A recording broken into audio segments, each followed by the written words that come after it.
This is Comic Shenanigans, episode 1089, Book of the Month Club, Punisher Batman, Deadly Nights. Ain't no stopping them shenanigans. Love getting into shenanigans. All up in them shenanigans. Shenanigans. Shenanigans. Shenanigans.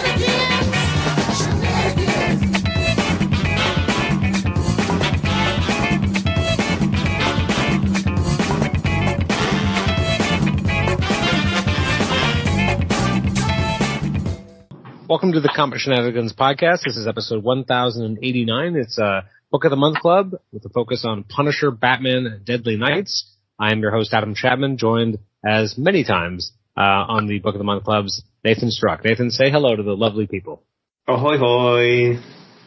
So I should preface a couple of things. So first of all, we had a bit of an unplanned hiatus week last week, so there was no new episode last week. It was the first time, I believe, since the show came back that we missed a week. So, you know, I guess it was a good run. It was 88 episodes without a miss. Pretty good. But we had a week off, just stuff going on in life. And now we're back. Originally we were going to be doing a Thunderbolts discussion on the first, I guess, well, as much of the first year of Thunderbolts as we were able to get Paul to read, and slowly force feed him Thunderbolts. But unfortunately, that just didn't end up coming to pass, at least not this time. So hopefully on our next Book of the Month Club, we might have a chance to do that. Instead, we're going to focus on Punisher, or in this case, Punisher Batman. So recently we did the Daredevil Batman crossover that Marvel and DC put out in the 90s. This time we're talking about Punisher Batman.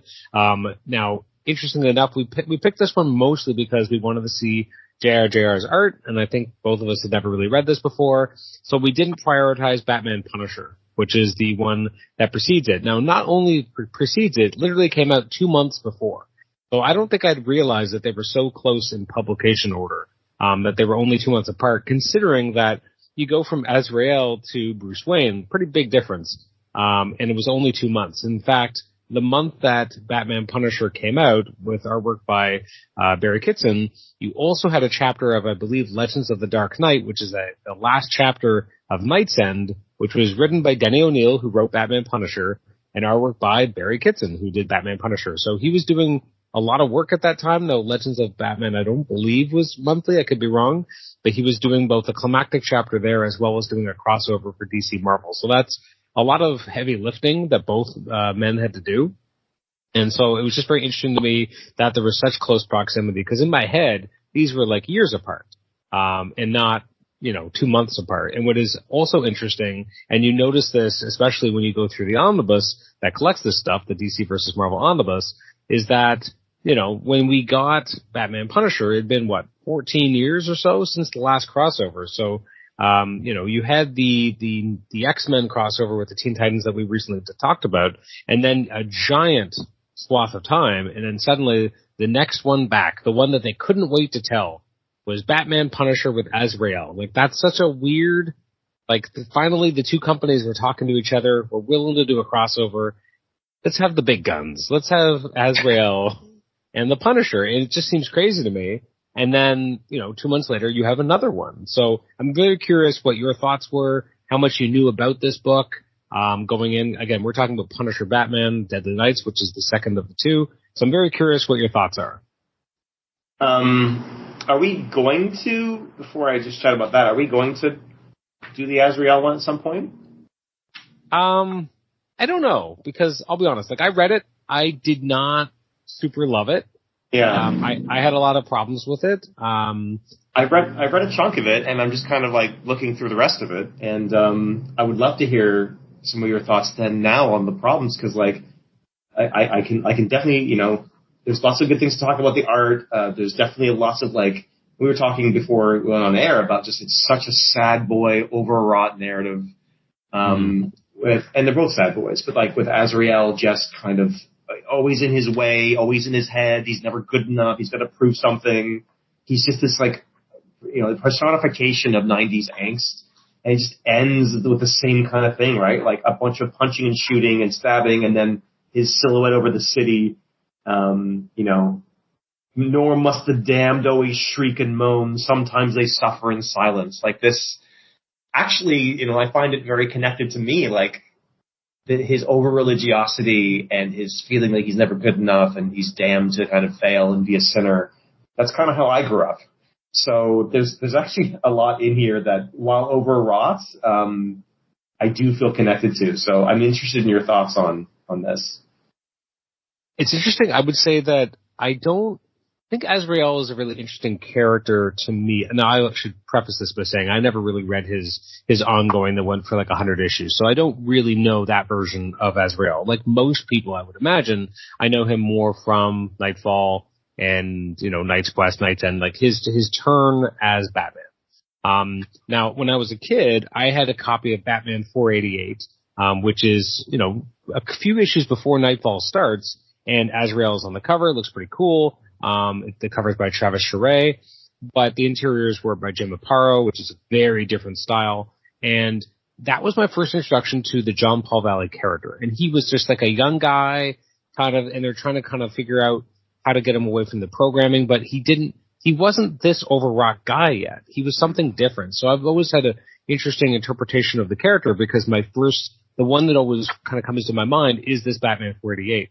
Then you have him taking over as Batman, and it slowly builds until he becomes this more manic person. And by the time, I don't remember this period as well. I feel like whenever I do a reread of the Nightfall kind of trilogy, I always kind of skim near the end, because I think I'm just less invested, and it's because there's a lot of this kind of screaming at air. But so much of this is that, yeah. But I do understand the idea that, this guy has been brought up through the system, through the Order of Saint Dumas, or Dumas, and so has this kind of religious side, and he's having these visions, and so it's not always necessarily him, it's all of his upbringing that has, kind of been funneled out into this angst, as you mentioned. This is an interesting version because there's not a lot of him rejecting or wanting to be Batman better than Bruce, which is what we sometimes saw during Nightfall. This is much more focused on him just trying to figure out his place with and how he reconciles, Azrael piece of him with now having been the Bat. So it's a very different interpretation. Again, this is on the stands at the same time as him literally fighting Bruce Wayne to be Batman. So it's interesting because it doesn't lean into trying to be better than Batman. In fact, often he says, like, what would Bruce do, or what would the other Batman do? I should do that, or I should lean into that. So it's interesting to see him. In some ways, it's more level-headed than even he was being written in the main Batman books at the time. I find the Punisher here to be nothing more than a thug. He's not really that smart, or doesn't feel that smart.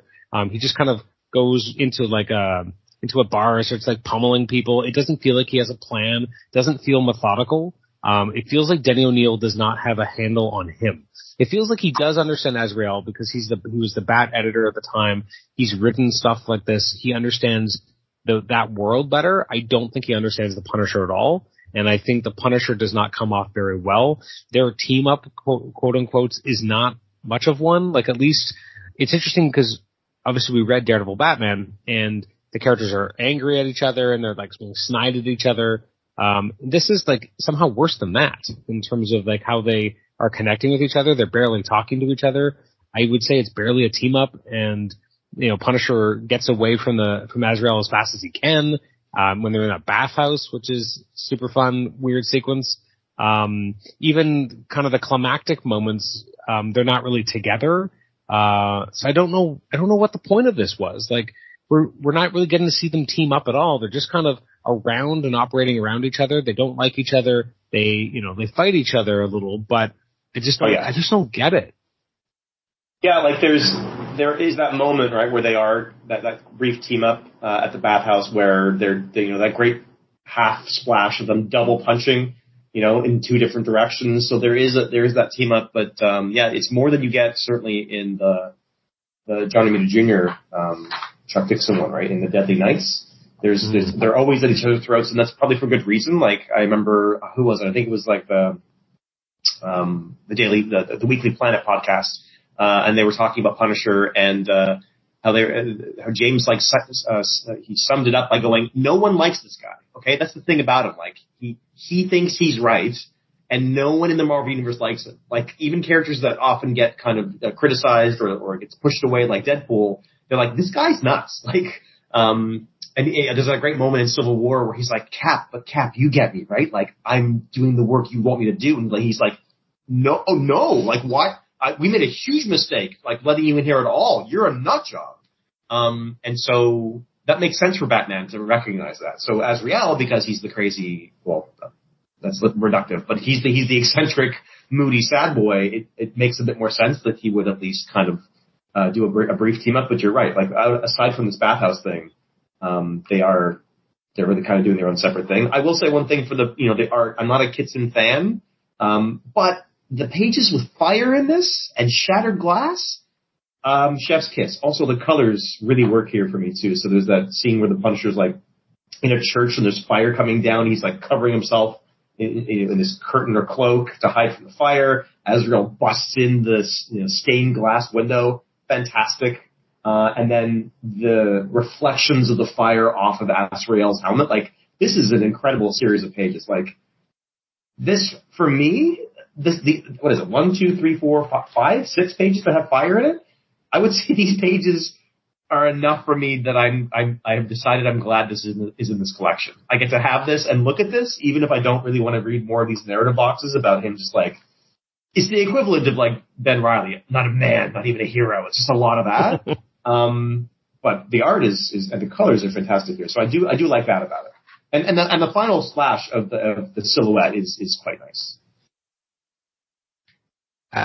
Coming back to the fire for a second, the page after Azrael kind of busts through, which is a beautiful image, the last panel on that page, where you just have kind of an interesting kind of, it's in shadow, and you have kind of Batman jumping up and almost forming his own symbol. Yeah. It's actually pretty cool. Like, again, there's something about manipulating the shadows. He looks cooler in shadow because that costume can be a little hard to make look cool because it's inherently silly. Like, it's just... These shoulder kind of blade epithets. I don't know what that is. Yeah. And, like, Kitson does his best, but, like, 2 pages later, we have the shot of him, like, standing up and the Punisher's on the ground. And I'm like, I don't know what's happening here. Like, the costume... That's almost so awesome. It's almost awesome. It's so almost. And again, very, like, again, I was saying off air, very the Predator. Like, there's these moments, again, even on that exact same page down below, the reflection off of this mask, it just kind of, and the page before that too, like, there's these moments where, and there's, like, fire in the movie Predator that's, like, dancing off of, like, when you see him, as well, that makes you think of that, so I can't help but think maybe he was inspired by that. But in terms of the moodiness, yeah, you're right. It doesn't always land with Kitson, especially that blending, his attempt to blend the shadow with the rendering, the kind of over rendering of in the glint of the firelight, but there's good stuff here. There's good stuff.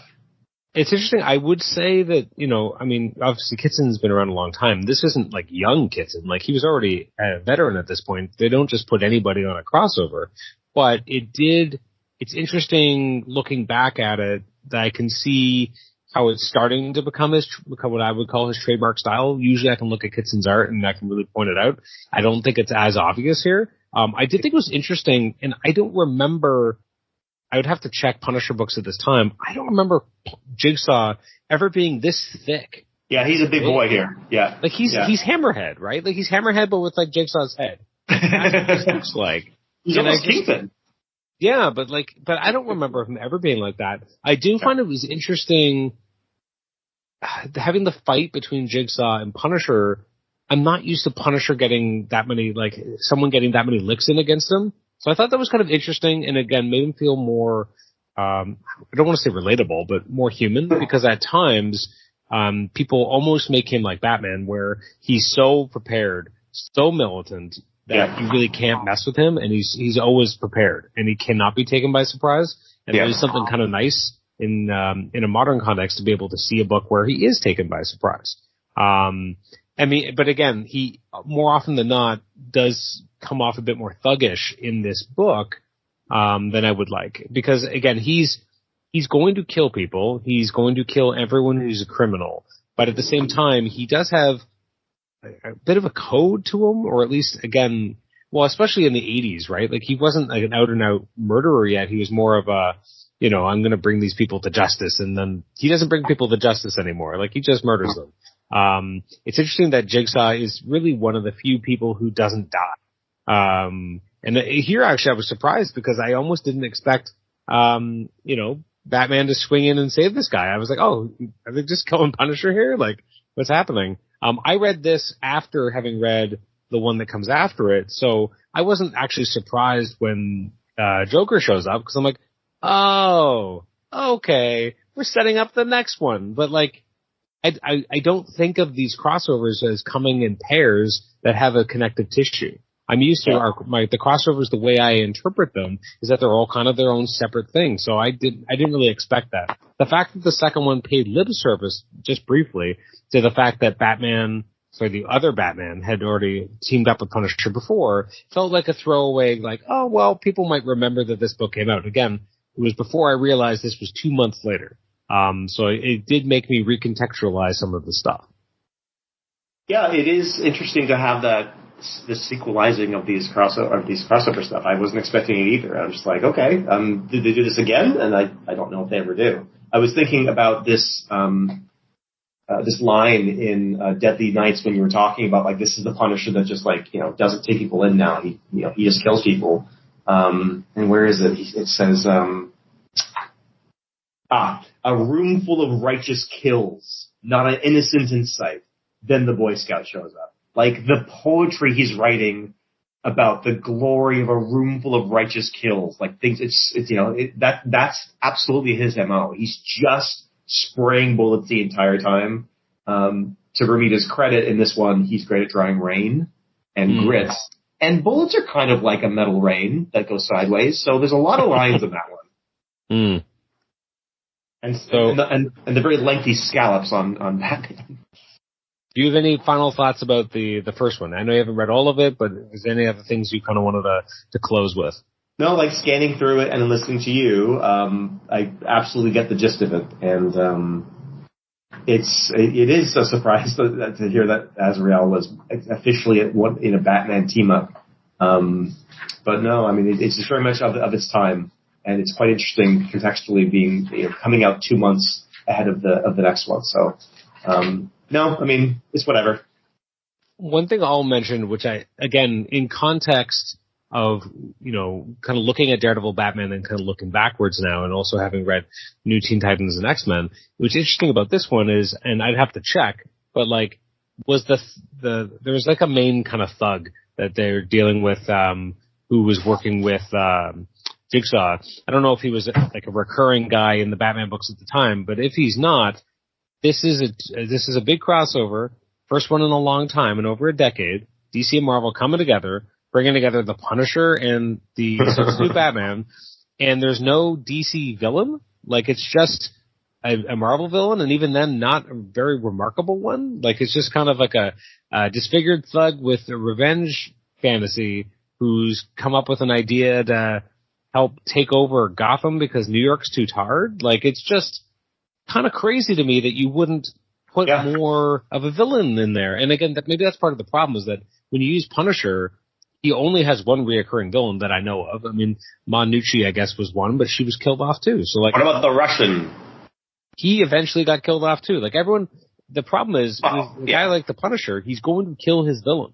So you don't really have recurring villains. So again, it makes him such an interesting choice to do a one-shot for. And then to not use a Batman villain also seems odd. Is that because you're dealing with Azrael and they don't want to have a regular DC villain there? I mean, they do introduce the Joker. He's there at the end, but he's there at the end. He's there to set up, I guess, in theory, the next one. But again, I wonder if I was just picking this up, in 94, would I even know that there's another one coming? Because it doesn't say to be continued. Maybe I don't have the physical issue, so maybe it says at the end, like, check out in 2 months, we're doing another one. But I don't know the answer.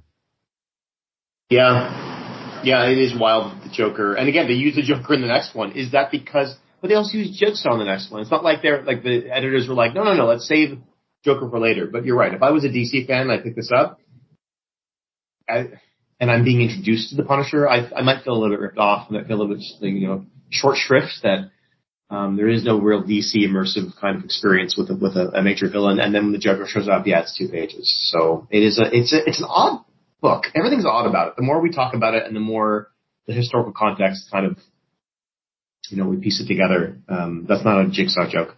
The more odd it is. It's interesting too because then when you get to Punisher Batman, you have John Romita Jr., who at this point has really only ever been a Marvel guy. So he's the Marvel contingent. Again, Barry Kitson had just been working on Batman. So for that moment, he's the DC guy. Denny O'Neil, definitely the DC guy at that point in time. Chuck Dixon, as far as I know, I think was still doing stuff at DC at this time, although I guess maybe he was still writing Punisher. So I guess that's the connection. I answered it for myself. So I guess that's the Marvel contingent. So now you have the Marvel team coming forth to kind of bring in the next one. And just a quick hit before we get into some of the kind of the beats about this. I found this a breezy read, not necessarily in a good way. I found that there wasn't a lot of meat on the bone.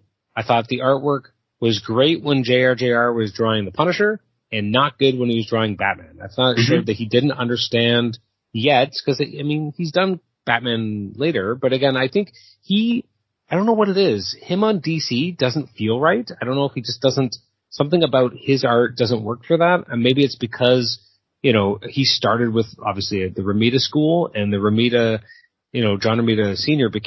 he was the art director for many years. So a lot of the books at Marvel kind of had a bit of a DNA of Romita. And obviously that's Romita's DNA or JR's DNA. I don't know what it is, but when it's a Marvel project, he looks better. When it's a DC project, it just doesn't feel right. And I thought that his Batman really showed that he wasn't ready for that musculature or that cape, and it just didn't work. I don't know what it was. It's everything. It's the scallops. It's the ears. It's the cape. There's this shot of him diving down, falling down, and hitting Frank in the back of the neck. And he's too big and too long, and he's all at once both too bulky and too thin. There's just a lot the legs of especially in that particular shot. You're right. His midsection, actually his belt looks super thick. Yeah, his underwear area, and then his legs are super long and skinny. And I think the biggest part that doesn't work is that it feels devoid of motion.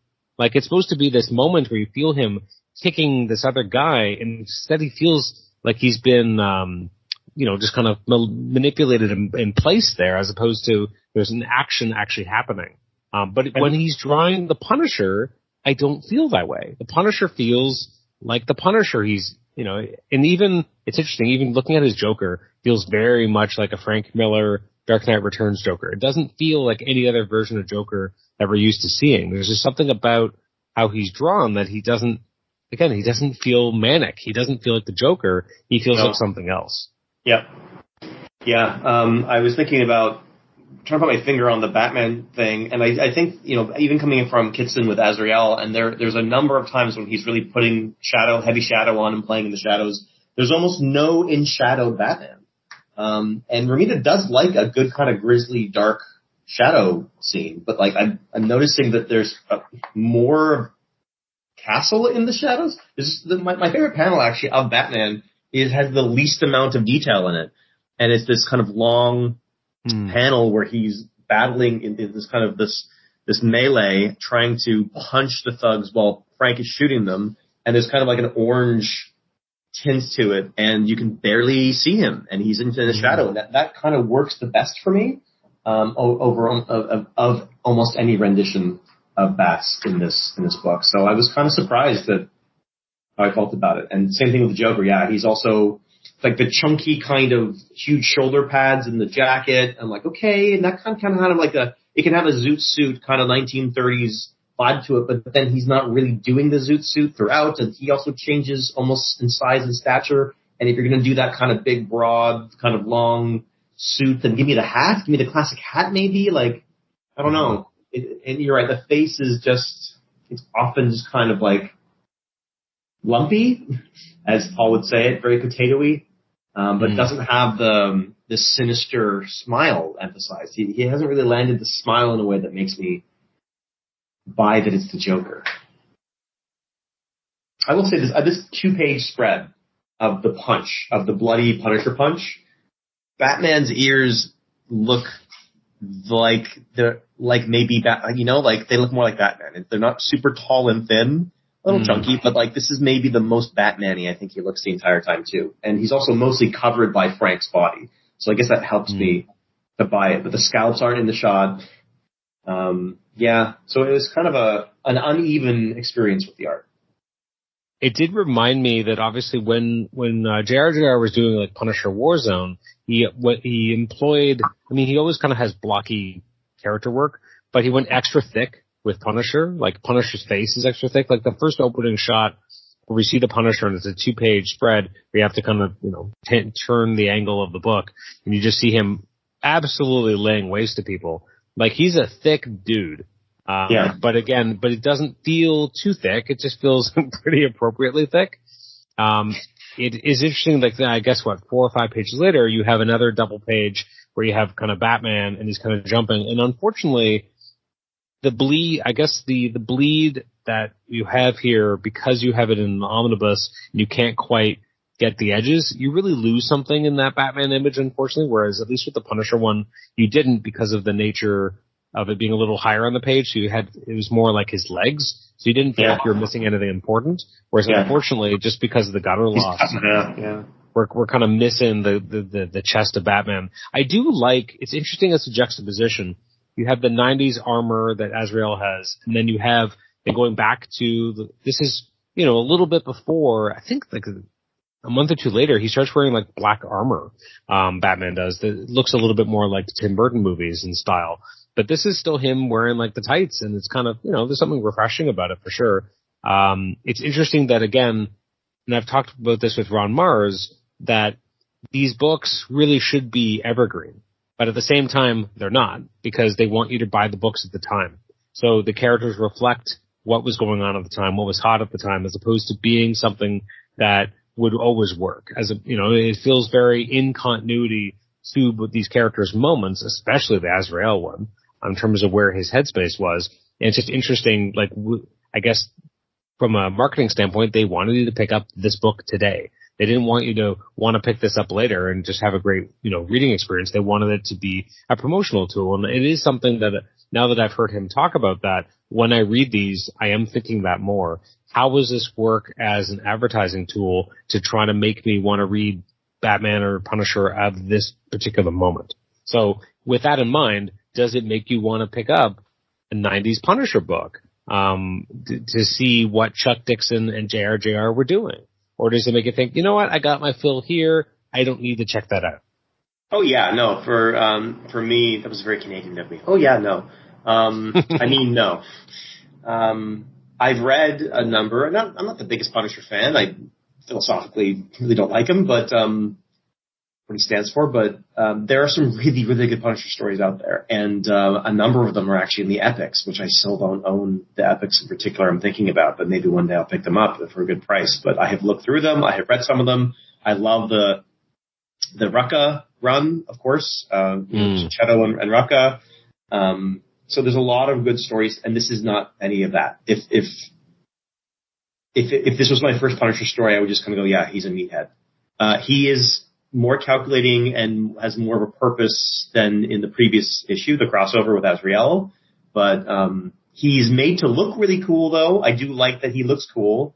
But other than that, no, I'm not inspired. It's a fun little face-off, though, that Microchip has with Robin. That's actually kind of neat and fun, although it doesn't really go anywhere.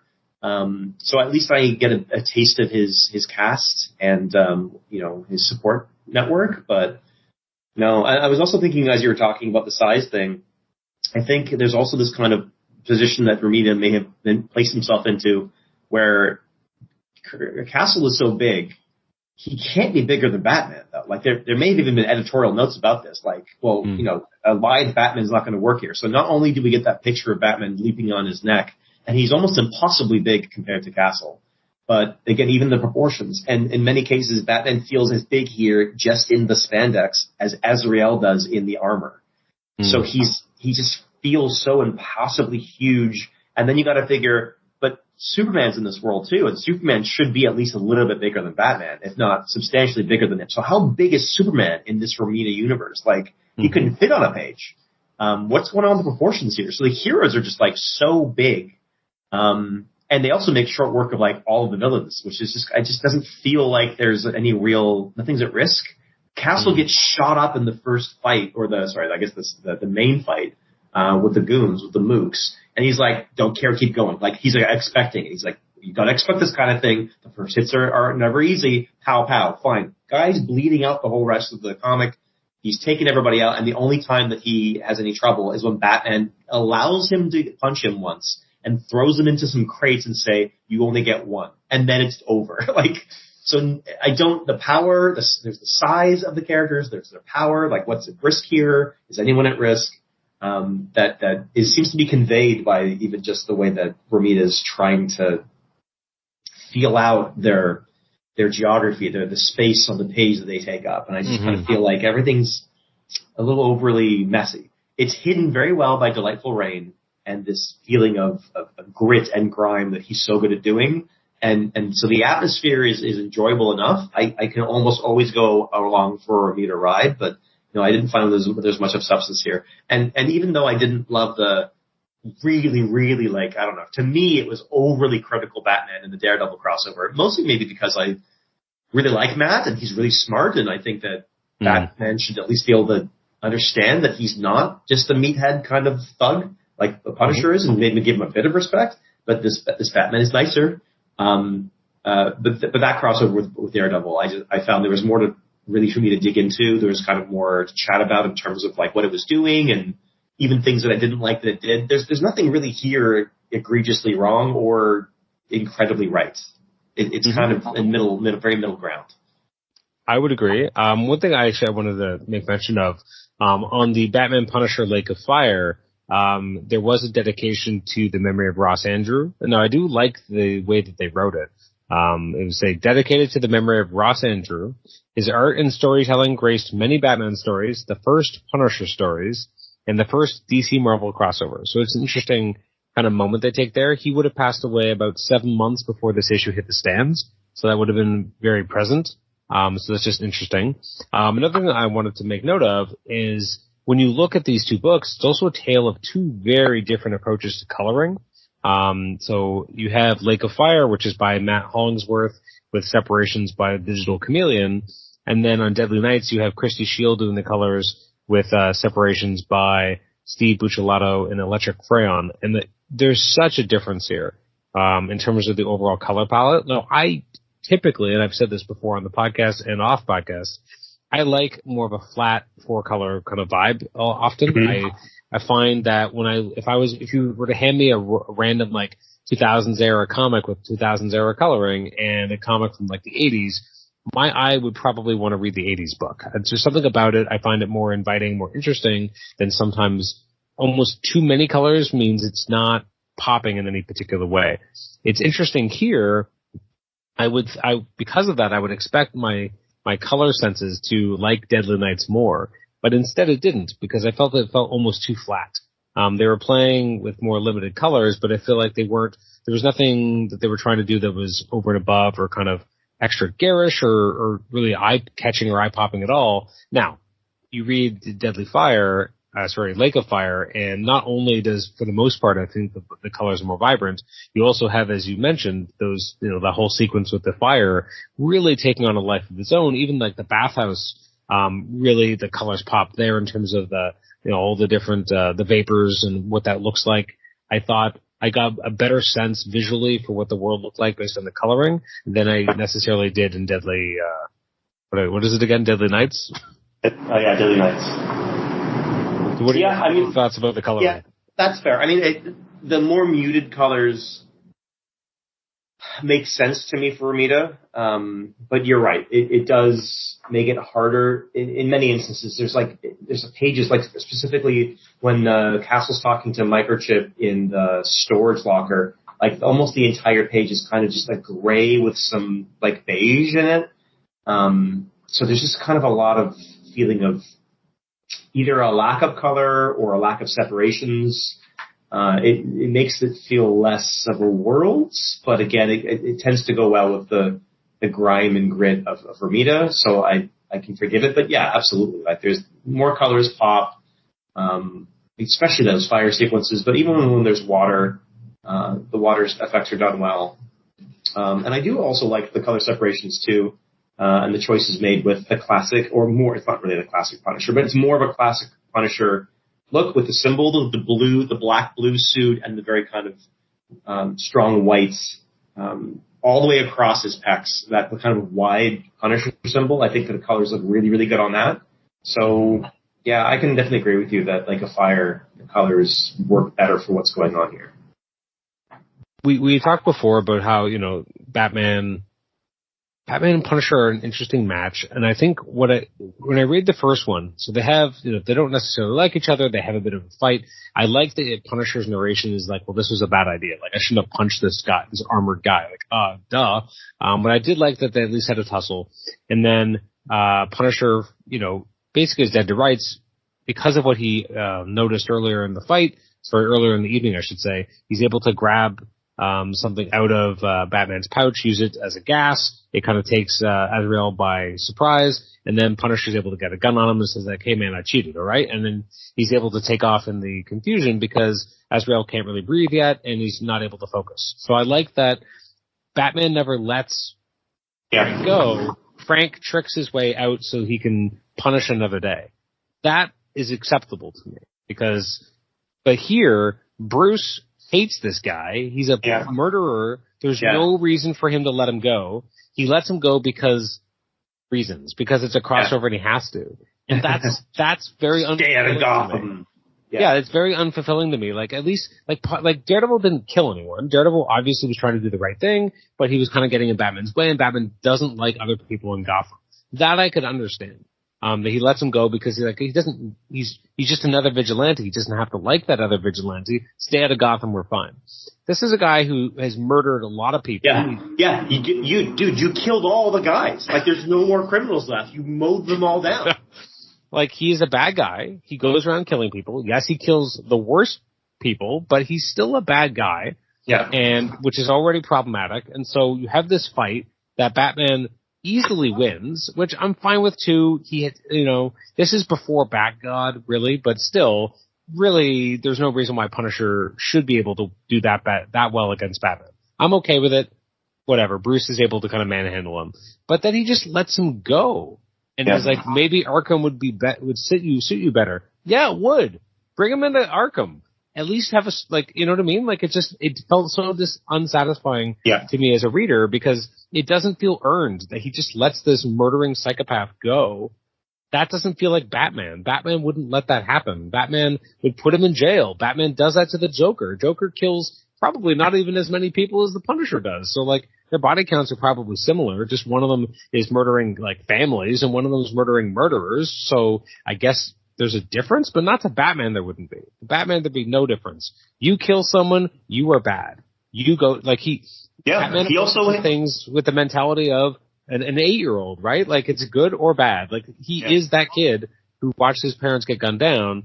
Now, it's interesting. They never play into the fact, and they could. I don't know how you would get it out, but, like, they both have moments of trauma, but Punisher experiences his as an adult who already has skills, whereas Batman experiences his moment of trauma as a child and then is able and still has a childlike frame of I will not kill, but I will punish. Whereas Punisher's like, I'm already an adult.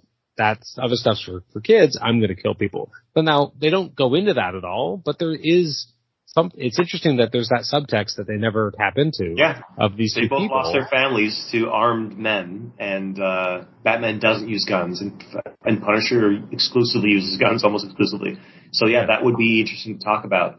But you're also right, like, because of Batman's MO, he's like, again, unless you're Tim Burton or unless you're, what's his name, Snyder, he doesn't use guns. And this is like cardinal sin, right? A guy who comes in and shoots first and asks questions later. So it is, you've convinced me. This is below mid now. It might not be a good crossover almost at all, except for me enjoying Romita's art, but only the Romita art in terms of the Reign, in terms of Castle. I don't like the Batman stuff. So I found things about Kitsen's art at least to enjoy, even though I felt the story as I saw it and as I learned about it was not much, but there's nice colors and nice pretty arts. And this has maybe as many problems. Yeah, I mean, this one at least has Punisher. Sorry, not Punisher. Has Joker, but even then, he's not in there like a lot. Yeah. You know, I've never read Spider-Man, Superman.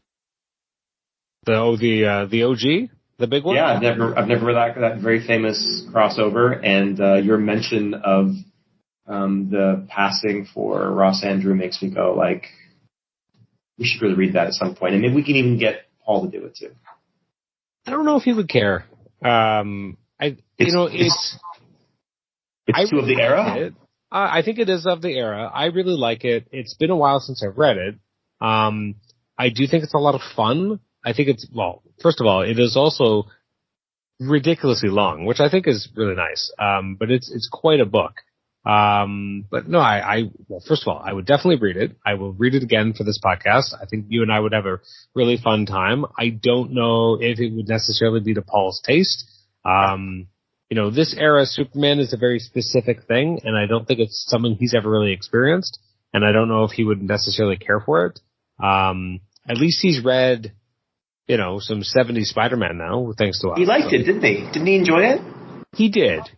I don't know if he would like this. Again, and it's long. Like, we have difficulties getting him to read stuff. It's like 110 pages for one big story. But, anytime you want to read it, like I'll make the time to refresh myself because, it's beautiful. It's, by Ross Andrew, as we talked about. It's got inks by, Dick Giordano, who is a great inker, and editor, really. It was also written by Jerry Conway. So again, it really has that 70s Spider-Man vibe. I actually just flipping through it now. I'm like, oh man, can we just talk about it now? This is great. It's really pretty. Yeah. Well, and again, it's also like, I like 70s books. I like the colors of 70s books. There's just something about it I find very warm and inviting.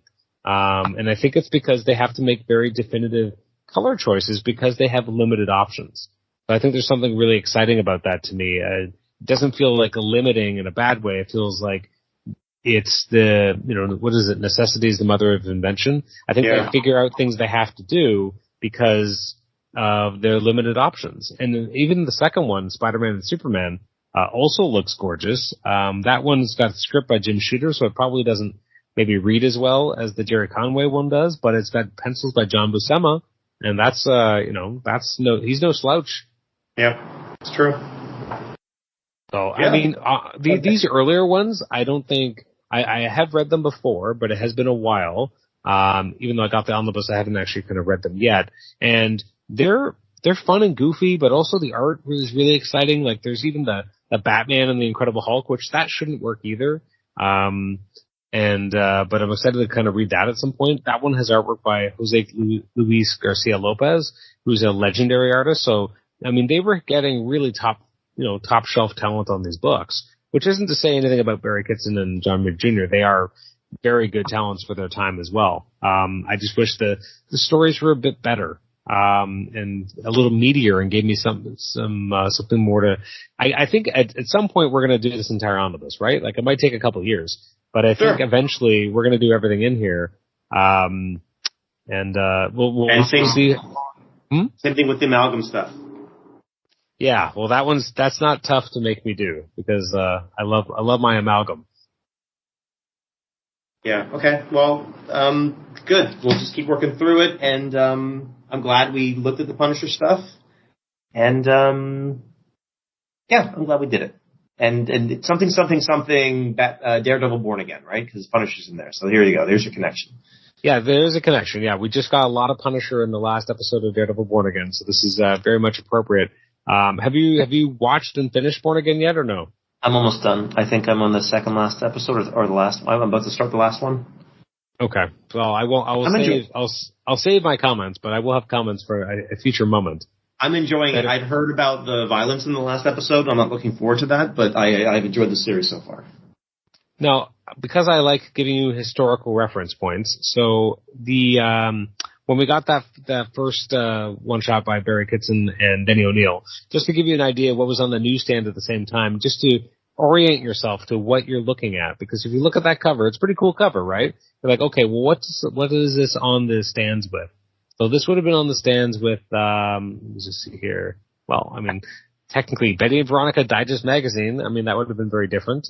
You had Captain America in the middle of his about to get the armor phase, which is not a great phase. You had Daredevil 331, which I think is either the last chapter of Tree of Knowledge or right around there, just to give you an idea. You had Deadpool #1, which is, I think, the first miniseries. Or maybe the second, because the first one's the Circle Chase, right? Yep, it is. Okay, so this would have been the second one, which is by Joe Mad, right? Yeah. Joe Kelly. Yes, and then as I mentioned, you had the end of Night's End. The Circle Chase is Joe Mad. The second one, the second miniseries or the second series? The Joe Kelly and... the second miniseries. Oh, it's Churchill. Yeah, that makes sense. Churchill. Okay. I thought you were talking about the series that was like 97 or something. Okay. Yeah, that would have been much later. Over at, let's see. I'm trying to find out where the X-Men were at this time. You had Marvel's #0 had came out. So one thing I did buy on the newsstand this particular month was Marvel Tales featuring Spider-Man 288, which was the Sinister Syndicate, which I believe was Amazing Spider-Man 280, but it was reprinting it in Marvel Tales. There was a Mortal Kombat #1 comic came out this particular month. We had Nova #8. Punisher had his 93rd issue. Punisher had so many books coming out this month. He had the regular ongoing, Punisher 2099, #19. You had Punisher War Journal, Punisher Warzone Annual. You had Punisher, A Man Named Frank. And then you had a little-known crossover event called Punisher Meets Archie. Everyone loves to hear about that. That sounds great. I mean, that might be better than what we just read, so... you never know, right? Why is that in here? Yeah, what's interesting, I know why. Well, yeah. You also had Spectacular Spider-Man 215. So just to orient you, this would have been 2 months before. So actually, the second one we read would have been the same month as the Clone Saga starts. Wow. So it's kind of crazy what was happening at this point in time. What an era! It was quite an era. They were just faffing about, weren't they? Well, what's crazier too is when you look at the list of all the comics that came out in one particular month, you're like, how many books? Holy crap. Like, it was just so much content. And, yeah, it was just crazy. I'm very excited to read more in this omnibus. It's almost justifying the purchase more. Like, this was stuff I always wanted anyway, but being able to, have a reason to actually make myself sit down and reread it because I have so many other things to read has really been something. At some point, I think we're also ignoring the elephant in the room that is, are we going to ever talk about Spider-Man and Batman? J.M. DeMatteis and Mark Bagley? Like, that's for sure. I want to do that. Creative team. See, that one is, I think we could get Paul to read. Yeah. For sure. It's Bagley. And he's a Spider-Man fan. He'll read that. Yeah. It's a good project. Let's keep doing it. Now next month, I guess we're again hopefully doing our Thunderbolts. That is the plan. If we can hold to it. So between now and then, we're going to be seeing the Thunderbolts movie, which I guess as we record this, we're seeing it literally in a week. Any final thoughts about what you're excited to talk about when we talk about Thunderbolts next month? Not the movie, but the book, which is obviously so different from the movie. We're going to be talking about it with someone who's never read Thunderbolts before. So I'm just curious, what hopes do you have for that conversation when we have it with Paul Scores, who's the other Spider Bro that we'll be talking about Thunderbolts with next month? What hopes do I have for him? Do you think he'll like it?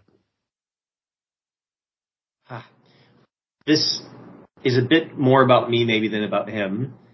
Okay. I remember really, really enjoying the first year, and there are things I still enjoy about it, but it's going back to Busiek in this era has been a little tougher for me. The stuff that I like that I really like is the relationship stuff. So I like to read about, Songbird or Melissa and Abner or Abe and Mach 1 beginning their relationship. I like to read about Carla's machinations, any of that stuff. And then Jolt, I haven't gotten there yet, but when Jolt comes in, it takes on its own kind of energy, and there's this character now who's not supposed to know about the secret, and I feel like there's a lot of really good drama that adds to it. But the overwroughtness of the narrative boxes. I have a tough time when Stan does it. When Chris Claremont does it, he's so baroque and he's so right of his own style and type that I can easily feel like I could skip over the narrative boxes because I've kind of read them before. I know all about he's nigh invulnerable while blasting, and that is both their blessing and their curse and all that stuff. So I kind of get into a groove where I can read Chris's stuff more smoothly. This is something about Busick that I'm having a hard time re-entering, getting used to again. I hope I get into that vibe, but I'm worried that he might bounce off of it in this kind of in the context with his eyes now. But I'm hopeful that he'll enjoy the character stuff like I do. Do you think he'll enjoy it enough to keep going? Like, I would argue some of the best Thunderbolt stuff is actually later. I mean, yes, I agree. Like, its core premise was strong, but it's interesting because it only goes so long, so then the core premise had to change. Like, the core premise was you have villains masquerading as heroes. But somewhere along the way, they kind of like being heroes, and maybe they don't have to be villains. And then that became the thrust. Now, I would say the second year, they were just trying to figure out, it's interesting to read it now because it feels like the characters were aimless, and obviously that was by design, but also like they didn't really know what they wanted either. Like they had escaped, justice, so to speak, for their part in the big plot. But they didn't really figure out what they were going to do next. And I would argue it really wasn't until the third year, where, you have right at the end of the second year, you have Hawkeye come to the team. And for me, like, that's really my Thunderbolts, is when Hawkeye takes over and this is how we're going to make you guys heroes. And everything up to issue 50 is this massive, beautiful run, first by Busick and then by Nicieza, where it's all about him making good on a promise that was based on a lie. And so he's told these guys, if you do what I tell you to, you're going to be heroes, you're going to get a pardon. And how does he figure out how to save their lives and make them into good people and somehow make do on a promise that was based on something that was false? And so I would say that third year for me is like my third to fourth year is like my favorite Thunderbolts. That for me is peak Thunderbolts. But it's so far afield from that first year. I know when we were looking for a page for you for your birthday, when we came across one that it was Hawkeye was already on the team, like we got to find something with Clint in it. So I'm glad we got that for you. I hope that's meaningful for you. But I agree. There's a lot of things I really like about year two. But yeah, it's not wrong. 3 and 4 are very, very loved for a good reason. So it's year one we have to kind of get them through. I hope that, and this is like maybe only true of like Paul and maybe one other person, he might be intrigued enough to just kind of flesh out this era immediately post Onslaught. And Onslaught is referenced several times, and the loss of the heroes, and the empty Four Freedoms Plaza. So that I wonder if that's just going to be enough for him to kind of go, oh, this is like the epilogue stuff for Onslaught. Is that enough to kind of, do you feel that? Do you kind of feel back in 96 again or something? We'll have to see, but I wonder how I feel. Anyway, I'm happy to read it again and talk with you guys, so I'm excited to do the podcast with you. My other question for you would have been, given that, Thunderbolts is about to be a movie, which iteration of the Thunderbolts that you've read do you think tonally would have been more fitting to give him to read as a tie-in to the movie? Because obviously, like, the original Thunderbolts gave us the name and the IP, but really has no seeming connection to this movie, besides the name. And to the point where even Fabian Nicieza is like, I'm not gonna, promote anything about Thunderbolts right now because that's not what this is. Yeah. I haven't kept up with Thunderbolts as much as you have. Like, for me, Thunderbolts is the original run, and then after Nicieza leaves, it's like, whatever, it's nothing. And then Warren Ellis, I really like that stuff, even though it's not Busick. I know that, but I like it for what it is. It's still spiritual successor. Can I cut you off for a second there? It's interesting just in terms of timeline. So you have Busick, then Nicieza takes over. Nicieza takes over till, issue 75. And then you have 6 issues that are the fight bolts that everyone forgets about. They're awful. And then Nicieza comes back with Busick. Yeah, with Tom Grummett. No, doesn't not he? Yet. When does he do that? So after those 6 issues that are awful, and they're by a whole different creative team, Busiek and Nicieza come back for Thunderbolts and Avengers, which is a 6-issue series, which ostensibly we can kind of squint our eyes and pretend that's the real 76-81. And then he launches New Thunderbolts with issue 1. Yep. Now, New Thunderbolts is where Tom Grummett comes on. Yeah. And so that's... I read a bunch of that, but didn't love the art. That's still Nicieza's Thunderbolts, still feels like the old Thunderbolts. That gets up to issue, I think, 18 or so, and then the legacy numbering kicks in. They make it issue 100. They kill off Genisfell. You have about 9 more issues, and then Nicieza leaves. Now, at the time Nicieza leaves, he also does Thunderbolts presents Baron Zemo Born Better, which I don't think has ever been collected anywhere, except for, I guess, my omnibus, now that I think about it. I hope it's in there. And so he leaves, and so the next issue after he leaves, Warren Ellis comes on. So there's really no middle. It's Busiek, it's Nicieza, and then it's Warren Ellis. And then Warren Ellis, completely changes the concept. It's basically Suicide Squad for Marvel at that point, if you want to use a shorthand. I still really like it. I was trying to reread it the other day, though. I'm like, I don't know if it's as smooth as I remember it being. I remember it being a smoother read, and it wasn't quite there. But part of me was like, maybe this would have been more for Paul, because it has some really good Diodato artwork. Yeah. It's extreme. Yeah, it would be. But I think there's renditions of the team that come after. So again, I know that most of the Nicieza stuff, I leave after a few issues with the Grummett because I just don't love his art. And then I'm in there for Warren Ellis, and then after that, I don't really come back. Like, I read, was it the Zek? No, that's Mike Zek. It's different. That's an artist. What's his name? The author, the writer whose series you loaned me with, Clint, I think, again, is back on as the leader of the team. I don't know. You loaned me a series that's somewhat recent. Okay, yeah. So, Jim Zub. Jim Zub. Yeah. So I read that. So his was interesting because he actually brought back the original. Oh, sorry. There's 2 different Thunderbolts by Zub. Sorry. He did one first, which was Bucky leading the team. So that has more connective tissue. Right. But the team he was using was essentially the original Thunderbolts. So there's a little bit more there. So it's kind of a little bit of old school, new school. Then you're right. He did do a version a couple years ago coming out of Devil's Reign where you had Clint leading the team, which again felt familiar, but different.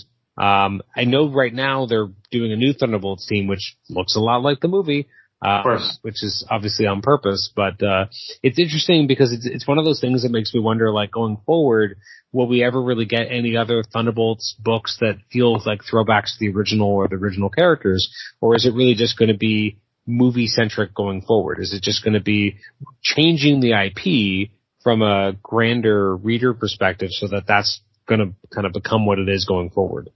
Yeah, I mean, that's very typical, isn't it? So from your question, it's happened to Suicide Squad. Like Suicide Squad, I mean, Harley Quinn did become a member of the Suicide Squad in the New 52, which would have been around 2011. But even after she's not been on the team anymore, she often gets roped back in, and that's obviously because of the success of the movies. Yeah. So, I mean, from that list that we went over, wouldn't the Zub Bucky series have been a good entry point then for him? Do you think that would have been better? I think he might. The Warren Ellis Thunderbolts, I think he'd enjoy most. I think the problem with that one is that, and this is not in any way an indictment of Zub, I think this is more an issue with modern comics, is that it was conceived and came out of a storyline in Avengers or Captain America, I should say, called Standoff.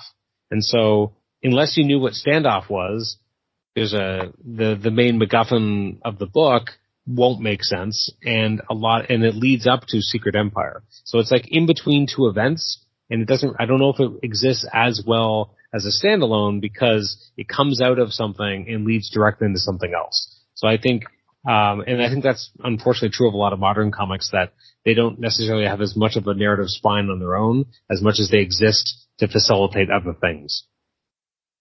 Yeah, so there's no right answer. There's no answer. No, I guess there isn't. I think you made a good choice, just to start at the beginning. Yeah. I mean, we love it for a reason, I hope. Yeah, well, I hope so too. But if we can make it through the first year, then maybe he'll enjoy the next stuff. Yeah, so I'm excited. Okay, perfect. All right. Well, I have kept you far too long. Thank you so much for coming back for another Book of the Month Club. For you listening out there, you can email us at comicshenanigans@gmail.com. You can listen to us on Apple Podcasts, rate us on Apple Podcasts, and also listen to us on Spotify. Nate, I can't wait to have you back next month to talk about Thunderbolts. But if Thunderbolts, for whatever reason, doesn't happen or someone fails the reading, it looks like we'll be talking about, Superman and Spider-Man. So that'll be exciting as well. So thank you so much. Pleasure as always.